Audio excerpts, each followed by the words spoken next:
if you could just kind of give me like an overall on where we are with anti-Semitism in America, what worries you? What are you seeing? Maybe positives, or what's in your mind?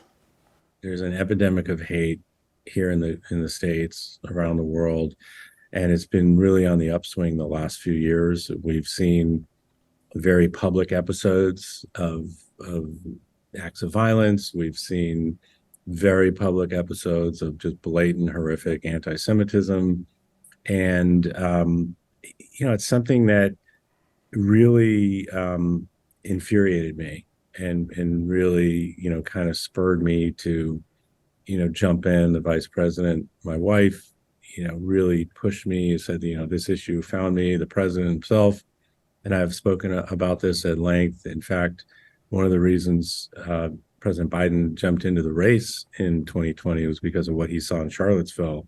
You remember the tiki torches and the Jews will not replace us. So there's a lot of folks at the highest level of this administration where it's very personal.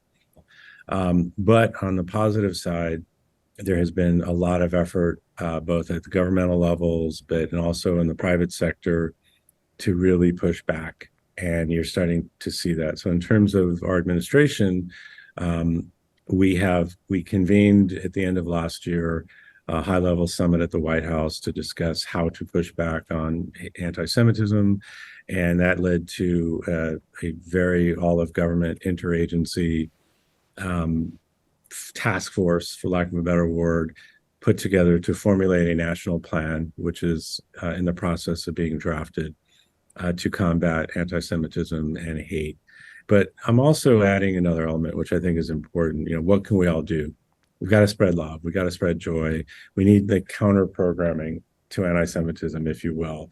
It can't just be all the negative stuff. Like, why do I love being Jewish? I want to talk about that. I find joy in being Jewish. I became a lawyer because of that concept of tzedek, justice, of fighting for others, sticking up for others, celebrating our customs, our traditions, which are, a lot of them are fun and they're great. It's just showing who we are, living openly, freely, and without fear, and making sure people are safe. And that's a big part of what we're trying to do in the administration. So you sort of touched upon my next question, which is like, one of the things I love is introducing cultures to people through food. It's how I've been personally introduced to so many different cultures. Like, looking at Jewish food, is there one particular dish or something you think would be like the perfect Jewish dish to introduce people to Judaism that might have never met a Jew, have no idea what Judaism is? The problem for me on that is because I love deli. Like, I'm so old school New York.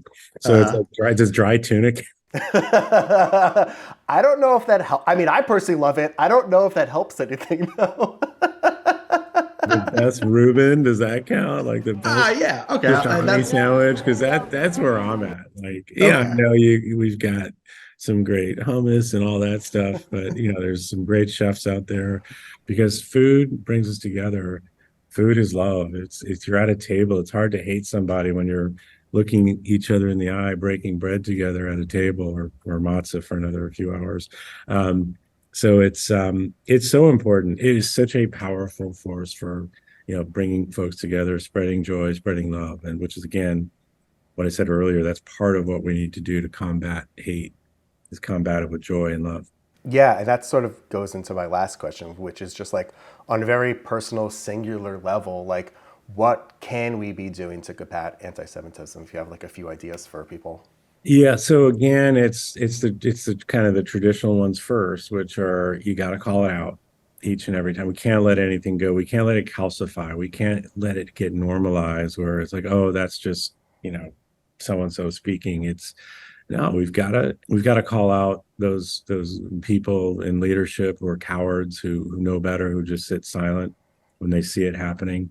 But like I said earlier, we also need to show who we are, what we believe in, the joy in the culture, as you said, the food, the tradition, the history. All that's great. That's why I love being Jewish. And a lot of these tropes that are anti-Semitism have been around for thousands of years, and they're just, that's what they are. They're tropes. They're just stereotypes based on falsehoods. So we got to have, like I said, this counter programming to show people who are. And I also want to tell people, don't be afraid. I know I've met so many people who've come up to me and thanked me for speaking out and being so open about being a joyful Jew. And just, people have said, I'm 80 and I've lived my whole life in fear and I don't want to be afraid anymore. And that's what I want to make sure people understand, is don't be afraid. Cool. Well, thank you so much for your time. Thank you, Jeremy. I appreciate it.